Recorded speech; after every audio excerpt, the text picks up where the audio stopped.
Right, sports fans, how's everybody out there doing? William Martin coming at you one more time here on YouTube with another edition of the 300 Pounds of Sports Knowledge Podcast. I said before these NBA finals got started that I expected this series to go the distance, and the Oklahoma City Thunder and Indiana Pacers proved me right from that aspect. This was a tremendous series, and I said coming in that it was going to be a toss up, and it was. We saw numerous swings of momentum throughout this series, and credit to both the Pacers and Thunder because honestly, both of them played like champions. But of course, there was only one team that was going to take home the hardware, and that is the coveted Larry O'Brien Trophy as NBA champions. And of course, that was Oklahoma City as they claimed their first NBA championship since 1979 when they were still the Seattle Supersonics. Now, the Thunder were the best team in the NBA all season long as they became just the seventh team in league history to win at least 68 games during the regular season. And of those teams, OKC became the fifth team that was able to cap it off with an NBA title.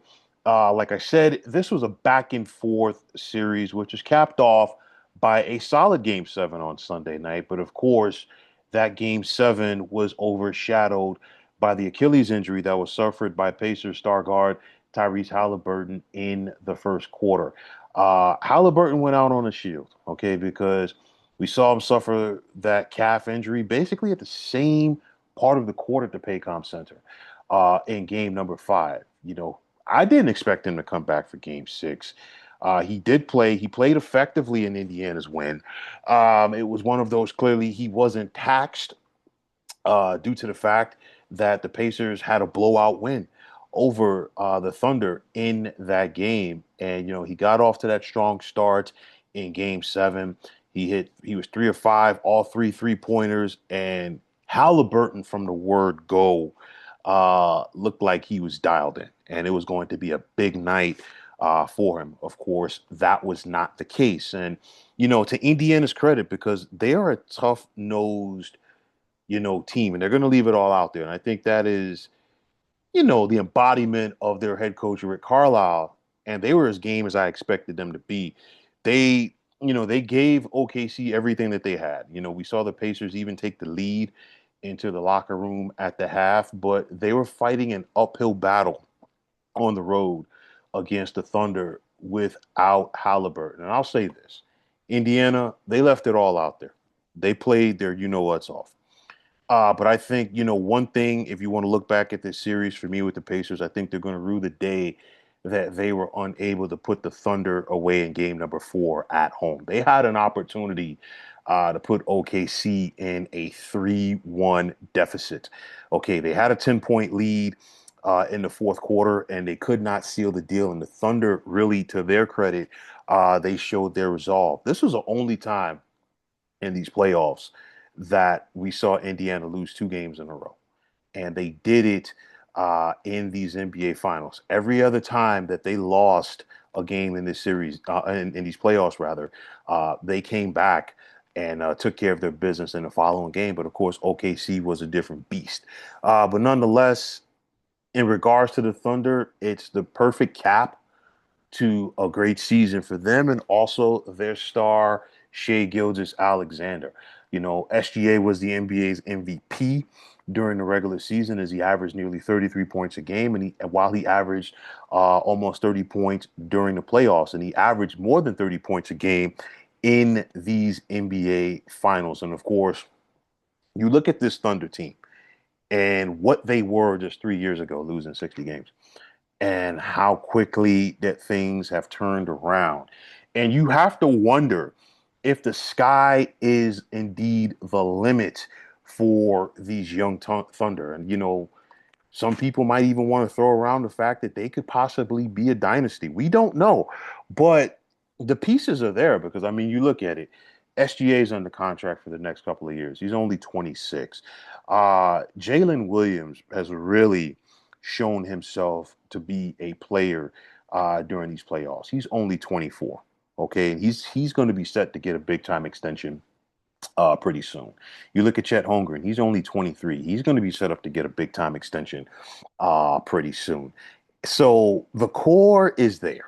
Okay, everybody is under contract for next season, and there's a possibility for the Thunder to run it back. It's not a guarantee. I mean, you look at it, we got to go back to 2018 to find the last time that we had a repeat champion in the NBA. And of course, that was the Golden State Warriors. I think one of the biggest things, and I'm not taking anything away from Oklahoma City, they were able to stay relatively healthy this season. And that has always been a part of things with the NBA as far as being able to avoid that injury bug, especially the key players. So let's see how next season works out. But nonetheless, the parameters are there, if you will, to keep the machinery going. And then, of course, for Oklahoma City, the rich simply get richer. Why? Because their general manager, Sam Presti, has done a tremendous job over the years as far as being able to stockpile draft picks and use them as assets. And when I say use them as assets, very rarely will you see the Thunder part with a first round pick. They typically draft their guys, they develop them, they bring them into their system, and they find guys that can contribute. And on top of that, the rich are going to get richer. Why? Because in the first round of the NBA draft this Wednesday, we're talking about OKC having a pair of first round picks. They got Miami's first round pick, which is 15th, and I also do believe that they picked 24th as well. Not only that, OKC has three first round picks for next year. Sam Presti just simply continues to play chess while the rest of the NBA are playing checkers. And, so often do we see teams around the NBA, the front offices, that are parting with draft picks like they're Halloween candy. Sam Presti continues to stockpile them, and more often than not, the draft picks that people don't pay attention to when they're put into deals for star players, and in some cases, role players. Guess what? A team like OKC, they know how to use those picks and they know how to utilize guys. Nobody really paid attention to SGA when he was a part of that Paul George deal when he came from the Clippers. Look at him now. You look at some of the picks that the Thunder got from that Paul George trade. One of them turned out to be Jalen Williams. And of course, the rest is history. And, talking about that Paul George trade, in my mind, that trade right now is the equivalent to the Herschel Walker trade in the NFL that saw him get traded from the Dallas Cowboys to the Minnesota Vikings once upon a time. Because basically, that Paul George trade could possibly set the Thunder up for a dynasty. And also, what the Indiana Pacers also got back in that Paul George trade many years ago as well. And again, it's okay to go out there and draft young players and develop them. You don't always have to simply go for the quick fix and try to plug and patch. Just look at the Thunder. Look at the Pacers. They developed their guys. I know Tyrese Haliburton was not a draft pick of the Indiana Pacers. He was taken by Sacramento, but look at what he has developed into. And he was a guy that, again, nobody paid attention to coming out of college or when he was traded to Indiana from the Kings. So you look at it right there. Getting back to the Pacers, your heart goes out to Halliburton because it was setting up to be a big night for him. It kind of had that feel. And that's one thing I will say about Tyrese Haliburton. A lot of star players around the NBA, they want to be called stars. They want that moniker attached to them. They want the big money, but they're afraid of the moment. Tyrese Halliburton wants to smoke. He wants to take that big shot. He wants all eyes to be on him. And the bigger the stage, the better he plays. Okay. And it was setting up to be a big night for him. We don't know what could have happened for him or Indiana. Okay. We got a taste of it very briefly, and it's unfortunate for him. Okay. Because now, this young man is probably going to miss all of next season, at least the regular season. Okay. We don't know what's going to happen. But nonetheless, um, he was one of those guys that he just gravitates everybody around him. And like I said, the Pacers rallied and they fought, they scrapped, and they clawed. But again, not having Tyrese Haliburton out there made a difference. Okay, and of course the road is going to be tough for him to get back next year. He will be back at some point, and I think he can still go out there and be an effective NBA player. And it's also going to be tough for the Pacers in more ways than one because they've still got to deal with the Indiana with the Eastern Conference. But nonetheless, I think if there is a team that is battle tested and will know how to get through it, an organization, it's the Indiana Pacers because they have a next guy up mentality. It starts with their head coach and Rick Carlisle. It starts with their front office, and they're going to find a way to pull through this. And I think at the end of the day, the Pacers are going to be better for it. I know some people want to go out there and want to downplay Indiana's run to the NBA Finals. The bottom line is they deserved it. Coming down the stretch of the regular season, nobody was playing better basketball in the Eastern Conference than Indiana. Okay, I expected them to take care of Milwaukee in the first round. They did. I expected it to be a dogfight with Cleveland in the second round. Indiana closed them out in 5 games. I expected the Pacers to beat the Knicks because, like I had been saying, and I will stand by this, the Knicks spent last summer attempting to build a team to beat the Boston Celtics, but they didn't build a team capable of knocking off the team that sent them home last year in Indiana. And guess what? The Pacers turned around and did it again. So Indiana deserved to win the Eastern Conference. Indiana deserved to be in the NBA Finals, and they deserved, an opportunity to go out there and compete for a championship, which they did. But unfortunately, of course, they fell short to a very good Thunder team. I think another key for the Pacers is going to be being able to resign Miles Turner. Miles Turner has been a big part of the Pacers organization for quite some time, the longest tenured Pacer on this team right now. And you would imagine, okay, that he wants to be there and the Pacers want him back. You'd have to imagine that. But of course, at the end of the day, it's a business. And Miles Turner, probably wants to get paid. Uh, I'm not sure how that's going to work out, but I would imagine there is a very strong possibility, if I read the room right from an outsider's perspective, that Miles Turner would be with Indiana once again because that would be a huge blow for the Pacers going into next season, especially without the services of Tyrese Haliburton. Pascal Siakam continues to be solid for the Pacers. Obi Toppin was vital for them off the bench.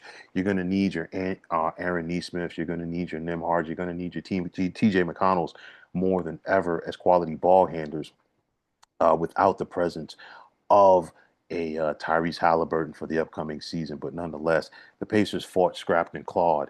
And I think at the end of the day, they're going to be back. And let's see if they themselves can make a run at the title. This edition of the NBA Finals, like I said, it wasn't it wasn't a sexy you know, pick, if you will. It wasn't enticing to the casual basketball fan, okay? But nonetheless, for the real basketball fans, the hardcore basketball fans, I think they appreciated this series because, again, if you are a fan of good basketball, you could really enjoy what you saw in this series between the Pacers and Thunder. And of course, the viewership for Game 7 was up, largest viewed NBA Finals game in several years. And there was a lot of intrigue there because people wanted to see an NBA champion. And I think for the most part, the Pacers and Thunder, in my opinion, put on a good show. So I'm looking at it for next season. And of course, both of these teams have to approach next season a little bit differently. Again, Indiana, they go back into the pile. They go back into the pile with 28 other teams, theoretically, realistically. All of them are not competing for a championship, but nonetheless, the Pacers go back into that bunch and they've got to try to find a way to get back there without their spark plug. And it's going to be easier said than done. And on the flip side for OKC, I think the parameters are there. I think, we still have to wait and see what other teams in the Western Conference do through the draft and free agency and trades. And it's the same thing in the Eastern Conference for the Indiana Pacers. But nonetheless, OKC is going to have a target on their back as the defending champs now. Nonetheless, like I said, SGA is a star. Uh, he's a bona fide star. I'm not even going to say star in the making. He is a bona fide star. I think the biggest thing that could hurt Oklahoma City is if they were to become content. Okay, I think that's going to be one of the biggest things we have to watch out for. And again, it's different when you're the hunter and not the hunted. Okay, and now Oklahoma City is going to be hunted, and it's something where they're going to get everybody's A game on every given night next season. Why? Because they're the litmus test for everybody, and everybody wants to go out there and say, hey, we were the ones to knock off the Oklahoma City Thunder. But nonetheless, credit to Sam Presti. He built this thing brick by brick by brick. And, a lot of people scoffed when, Kevin Durant left town, when Russell Westbrook got traded. And, we were left to wonder what could have been for those Thunder. We saw that version of the Thunder get to the NBA Finals in 2012. And then, of course, James Harden got traded not too long after that. We saw the Thunder with KD and Westbrook get back to the Western Conference Finals in 2016. They had a 3-1 lead over Golden State before things fell apart. And then, of course, little by little from there, that was it. And, of course, the heart, the following year with KD leaving to go to Golden State. But nonetheless, it was a redemption song for Sam Presti as he finally got to the mountaintop as an NBA champion. And I'll tell you like this, as long as the Thunder and as long as they have the draft capital that they have, and they will have the opportunity to continue to put players around SGA, around Jalen Williams, and around Chet Holmgren, they are not going away anytime soon. You better get accustomed to them, like them or not. But these Oklahoma City Thunder are truly indeed the real deal. Phenomenal series. Like I said, it was a shame as far as what happened to Tyrese Haliburton. I think that game and I think the way Haliburton started had the symptoms, if you will, of an epic game seven, but nonetheless, that was not to be the case. But what is the case is that the Thunder are your 2025 NBA champions. And let's see if that young squad from OKC has what it takes to run it back for 2026. But folks, that is going to wrap it up. And as always, I want to take this time out to thank each and every one of you for checking out the 300 Pounds of Sports Knowledge podcast here on YouTube. And as always, if you like what you heard and saw on this podcast, you know what to do. Hit that like button as well as subscribing to this channel. Like I always say, it is greatly appreciated. Also, if you're on the X, formerly known as Twitter, please feel free to follow me at 300 Pounds of Sports. And if you give me that follow, I'll give you that follow right back.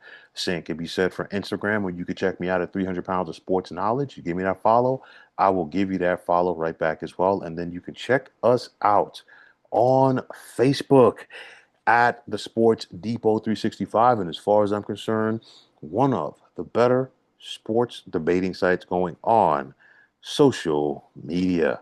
So once again, fine folks, my name is William Martin. I'm signing off and I'm saying thanks once again for tuning into the 300 Pounds of Sports Knowledge podcast here on YouTube. Be well, everybody.